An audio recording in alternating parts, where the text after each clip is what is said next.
Hi శ్వేత, hello. కొంచెం గట్టిగా మాట్లాడు, వినపడతల్లా. హలో. అన్నం తిన్నావా?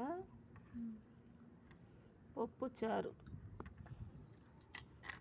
కాంబినేషన్, ఊరమిరపకాయలు, నూనె పొడియాలు. నీకు ఇష్టమా శ్వేత? అవును.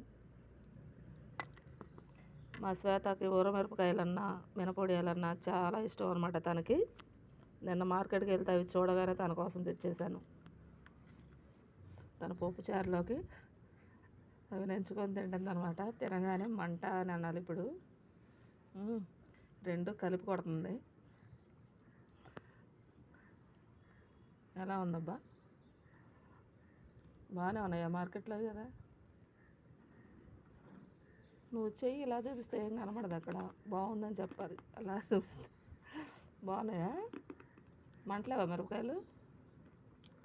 బయట తెచ్చుకునేది ఎక్కువగా మంట ఉంటాయి కదండి. మంట అయితే లేవంట, బాగున్నాయంట. చూడండి, రెండు మార్కెట్లో తీసుకొచ్చినవి బాగున్నాయంట. ఏదైనా పిల్లలకి నచ్చినవి, వాళ్ళకి నచ్చినవి మనం తీసుకొచ్చి పెట్టడం అంటే చాలా హ్యాపీగా ఉంటుందన్నమాట. ఏమంటారు? నిజమే కదా? ఓకే, బాయ్ అండి.